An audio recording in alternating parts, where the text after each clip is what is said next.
Salut à tous. Aujourd'hui, mettez votre plus beau costume, dégainez vos meilleurs gadgets, parce qu'aujourd'hui, on va parler de Batman.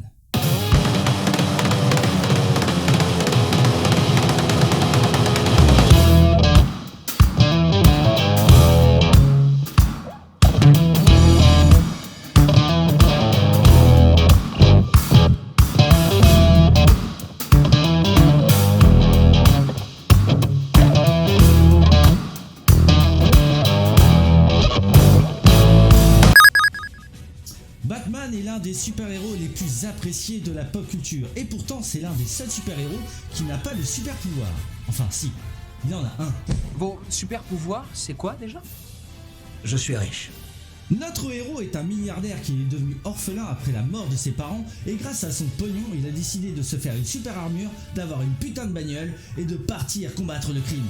C'est pas Elon Musk ou Bernard Arnault qui ferait ça quand même. Notre chevalier noir, créé par l'imagination de Bill Finger et de Bob Kane, a maintenant 85 ans d'existence. Il a commencé sa vie dans les comics, puis s'est diversifié dans les séries animées, les séries télé, les jeux vidéo et bien sûr le cinéma.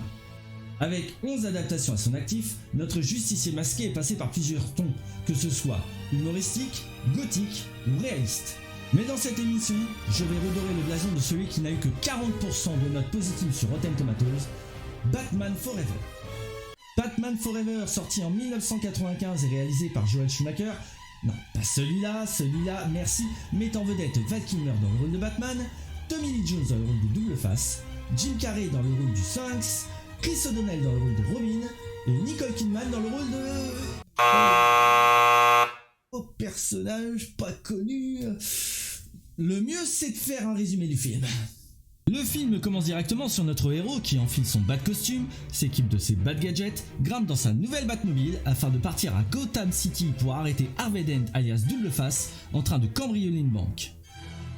Il arrive sur les lieux du crime avec classe grâce à son bat grappin afin de rejoindre le commissaire Gordon pour avoir de plus amples informations. Ça, c'est une entrée. Ah bah oui, tu m'étonnes, ça aurait eu moins d'impact s'il serait arrivé comme ça par exemple. Que se passe-t-il? C'est là qu'on fait la rencontre de Nicole Kidman dans le rôle du docteur Chase Méridien.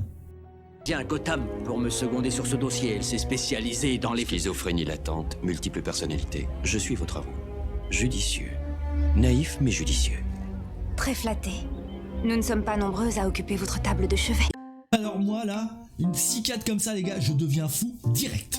Après s'être présenté, Batman va combattre Dent et ses sbires grâce à quelques coups de pied, coups de pied, coups de pied, coups de pied, coups de pied, coups de pied, de gadgets, et s'en va pour sauver l'otage. Cependant, C'est un piège! Batman et l'otage se retrouvent enfermés dans le coffre de la banque, lui-même enchaîné par hélicoptère. N'ayant pas de bat gadget adéquate pour cette situation, il a l'idée d'utiliser le sonotone du garde afin de déverrouiller le coffre. Quelle chance que dans cette situation, que le garde soit sourd d'oreille. Ils arrivent tous deux à sortir du coffre et Batman utilise son bat chalumeau qu'il a pensé à prendre à la place de son bat sonotone afin de sectionner cette toute petite chaîne qui ne tiendra donc plus à cet énorme coffre en acier qui retournera à sa place de départ. Alors là, c'est millimétré au poil de fion. De son côté, Batman réussit à monter à bord grâce aux lois de la physique qu'il a réussi à s'affranchir. Double Face n'a pas d'autre choix que de s'enfuir et ayant au préalable trafiqué les commandes avec un antivol de voiture. Me demandez pas, hein, souvent les hélicos, pour être sûr de pas les voler, on met un antivol, je suis désolé. Hein. Batman s'en sort miraculeusement en plongeant dans l'eau et transition, nous retrouvons le lendemain dans une scène mal faite. On est en 1995, s'il vous plaît, calmez-vous. Nous retrouvons Bruce Wayne en train de visiter une de ses usines.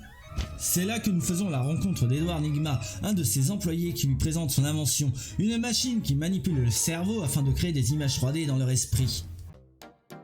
On est d'accord que c'est un mixeur qu'il est en train de montrer là. Je crois, hein. Je sais pas utiliser. Faudrait que je demande ça à quelqu'un de compétent. Jerry! Bruce, étant sceptique envers cette invention, répond négativement au projet de Nygma car Cela soulève de trop nombreuses questions. pas le temps de creuser le sujet que Batman est sollicité par son bat signal. Il se dirige au commissariat de la ville et se retrouve nez à nez avec la séduisante docteur Chase Méridien. Ce soir à la banque, j'ai remarqué quelque chose à propos de Double Face. Sa pièce fétiche, c'est son talon d'Achille. N'hésitez pas à l'exploiter. Je souhaiterais pouvoir vous dire que mon intérêt pour vous est purement professionnel. Leur discussion purement professionnelle est interrompue par Gordon et Batman en profite pour s'éclipser. Les femmes. Pendant ce temps, à Wayne Enterprise, Nigma teste sa machine sur son responsable secteur et constate que non seulement sa machine fonctionne, mais en plus elle augmente son intelligence au dépit des utilisateurs hypnotisés. Il commence sa nouvelle carrière de criminel en éliminant le cadre de Wayne et laisse un mystérieux colis sur son bureau.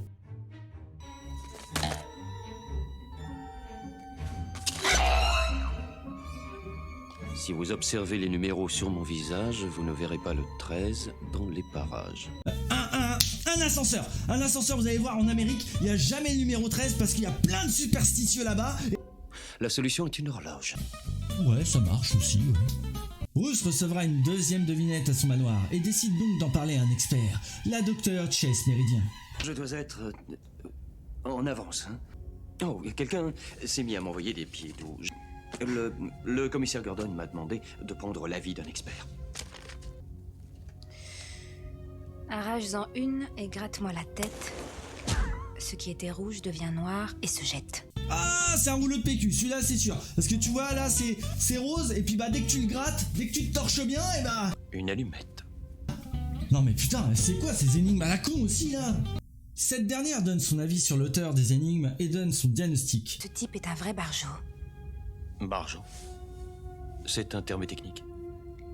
Le patient pourrait souffrir d'une obsession dite syndrome avec potentiel homicide et sadique. Et comme ça vous convient? Et Wayne en profite pour l'inviter au cirque. Dites-moi, docteur, vous aimez le cirque? Le cirque, c'est pas la première idée qui me viendrait pour un rendez-vous galant, mais pourquoi le cirque? Pendant cet événement, on y voit le numéro des acrobates Grayson, afin d'y introduire le personnage de Richard, appelé aussi Dick, le plus jeune et talentueux de cette troupe. Ah, voilà pourquoi le cirque, fallait bien intégrer ce personnage important. Le bas de scénario est tout pensé. La fête est interrompue par Double Face, voulant tout faire exploser dans le chapiteau afin d'y attirer la chauve-souris grâce à une grosse bouboule remplie de TNT. Ne pouvant agir sous l'identité de Batman, ce sont les Grayson qui agissent, en extirpant la bombe par le toit pour qu'elle explose dans l'eau. Dick réussit cette œuvre, mais se retrouve submergé par la douleur en constatant que ses parents et son frère ont été abattus par Harvey. Se sentant coupable face à ce drame, Bruce décide de s'occuper du jeune orphelin en l'hébergeant au manoir, s'apercevant que la situation que Dick subit est la même qu'il a vécue quand il était enfant. Alors qu'Alfred guide notre jeune oiseau à réparer ses ailes... Oh, mais votre père avait vu juste. Vous êtes un héros. Même les ailes brisées se réparent. Un jour, Robin reprendra son vol. La chauve-souris combat Double Face dans une course-poursuite dans les rues de la ville qui se finit sur Batman qui bat en retraite en roulant sur un immeuble. Alors je sais qu'il faut pas trop réfléchir dans ce genre de film, mais s'il roule comme ça sur un immeuble, comment il fait pour revenir droit et... Au même moment, Nigma crée son costume de grand méchant et va à la rencontre de Double Face. Il s'y présente comme étant l'homme mystère et lui propose un marché, qu'on l'aide à voler assez de capitaux pour construire ses boîtes hypnotiques et en échange, il découvrira la vraie identité de Batman. Où est qui est Batman? Les deux super méchants entament leurs méfaits en cambriant banques et bijouteries sans que Batman leur tombe dessus. Et en un laps de temps très réduit, Nigma crée son entreprise baptisée Nigmatech sans que personne se demande comment il a trouvé l'oseille et tous les habitants de Gotham sont maintenant équipés d'une boîte à mixeur sur leur télé qui les hypnotise.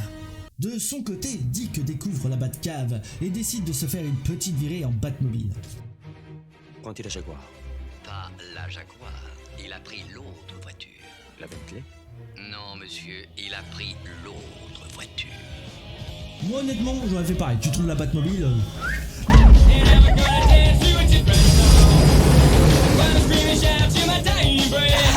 Je suis Batman. Il se fait passer pour notre héros masqué en faisant des acrobaties et en sauvant la demoiselle en détresse. Batman embrasse toujours l'héroïne. Mais se fait très vite submerger par plusieurs voyous. Il est sauvé par Batman et son pas de charisme, mais reproche au justicier de ne pas avoir été là pour sauver sa famille. Pourriture! Ça aurait dû être toi! C'est ta faute! Si t'avais dit à Double Face que t'étais au cirque, il serait encore vivant! Transition. Nos protagonistes sont invités au gala d'Edward Nygma qui présente sa dernière invention. Son nouveau produit peut en effet implanter des fantasmes en réalité augmentée dans l'esprit. Seul Bruce Wayne est sceptique à ce produit car il pense que si nous pouvons implanter des informations, nous pouvons aussi en extirper. Oh. Trop timide pour essayer ma machine? Reconnaissez-le! Bruce procède cependant à l'expérience ne voulant pas attirer l'attention sur lui. C'est à ce moment que Double Face survint afin de tendre un piège à Batman, sachant qu'il viendrait jouer les héros. C'est Batman!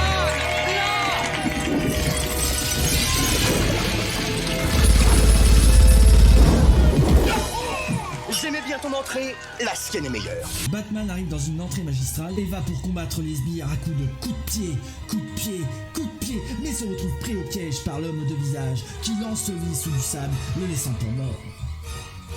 Notre justicier ne doit son salut que grâce à l'aide de Dick sous le costume de Robin, qui veut devenir son équipier. Bruce refuse son aide et décide même d'arrêter sa vocation de héros et d'avouer sa double vie à Chase. Devant cette réaction, Dick décide de s'enfuir. De son côté, grâce à sa machine, l'homme mystère a découvert le secret de Bruce. Oh, que voilà un beau mystère! Dis-moi quel genre d'être humain à la cervelle pleine de chauves-souris!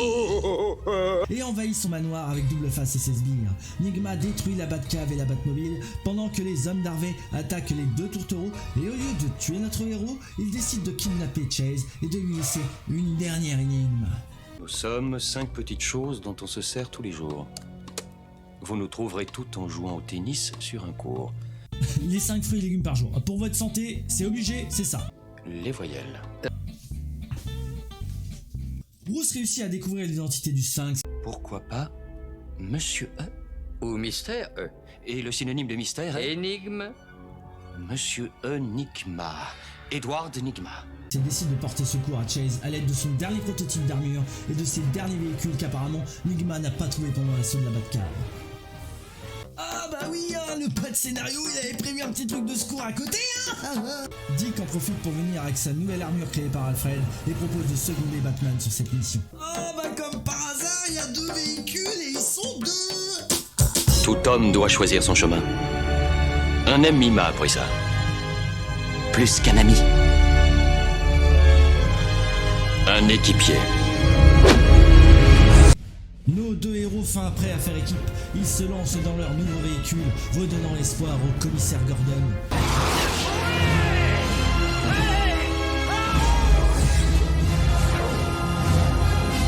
Qu'est-ce qu'il fait là? Je vois pas d'ici.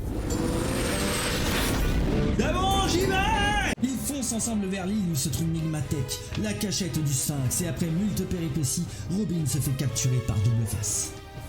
Batman se retrouve face à l'homme mystère qui le confronte à un dilemme, choisir entre sauver Chase Méridien ou sauver Robin. Mais comme c'est Batman et qu'il peut défier les lois de la physique, il fait tout péter avec un batarang et sauve les 2 prisonniers. Bien qu'ayant sauvé les 2 otages, Double Face les menace maintenant avec son arme. Mais Batman arrive à le déconcentrer en lui balançant plein de pièces de monnaie, ce qui fait qu'il perd l'équilibre et succombe en tombant dans le vide. Alors que notre héros va pouvoir arrêter Edward Nygma, il lui explique que s'il est Batman et Bruce Wayne en même temps, ce n'est pas parce qu'il le devait, mais parce qu'il a choisi de l'être. Et c'est ainsi qu'il l'emmène à l'asile d'Arkham. Le film se finit sur Batman et Robin courant vers la caméra vers d'autres aventures.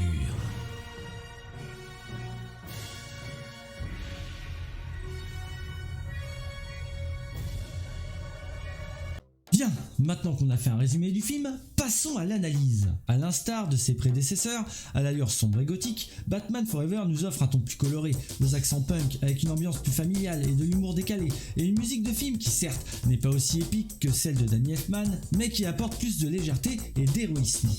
Ils ont fait en sorte de toucher un public plus large, notamment chez les plus jeunes, avec de la bagarre, des gadgets à tout va, de chouettes véhicules où on n'a qu'une envie quand on est gosse, c'est d'avoir les mêmes à la maison pour jouer avec. La preuve en est. Passons en revue les personnages maintenant. Tout d'abord Batman, qui n'est plus joué par Michael Keaton qui avait fait Batman et Batman le défi, mais par Val Kilmer. On le voit plus proie au doute, avec des faiblesses, on s'intéresse à son passé, et comment il jongle avec ses 2 identités, se demandant s'il peut continuer avec son histoire d'amour avec Chase Méridien, joué par Nicole Kidman, qui de son côté est partagé entre l'attirance pour Bruce Wayne et sa fascination pour Batman. Cela fait un peu penser à la relation qu'a Lois et Clark et apporte du romantisme au long métrage. Pour le personnage de Robin, qui est joué par Chris O'Donnell, quant à lui, il fait carrément trop vieux à l'écran par rapport à Val Kilmer. Ils veulent le faire passer pour un ado alors qu'il a clairement 25 ans. Mais pourtant, on s'attache à ce jeune héros, car le film nous prend le temps de nous présenter la mort de sa famille, sa relation avec Alfred qui lui redonne espoir, et quand on le voit revenir avec une armure bien moins ridicule que dans les collants habituels des comics, ça lui donne du charisme. Au niveau des antagonistes, c'est un petit peu loupé pour Double Face, joué par Tommy Lee Jones. Bien que je l'apprécie dans le film, il fait clairement méchant de seconde zone, espèce de petit bras droit, car il est vraiment éclipsé par Jim Carrey. Il est la star de ce film. Je ne sais même pas si c'est un bon acteur, car dans tous les films qu'il a joué pendant les années 90, peu importe le rôle, on ne voit que Jim Carrey. Et tout ce qu'il fait, c'est drôle. Ses mimiques, ses grimaces, ses clowneries, dès qu'il est là, ça marche. Certes, il ressemble plus au Joker qu'au Sphinx dans son interprétation, mais s'il n'aurait pas été présent, ce film aurait été très fade.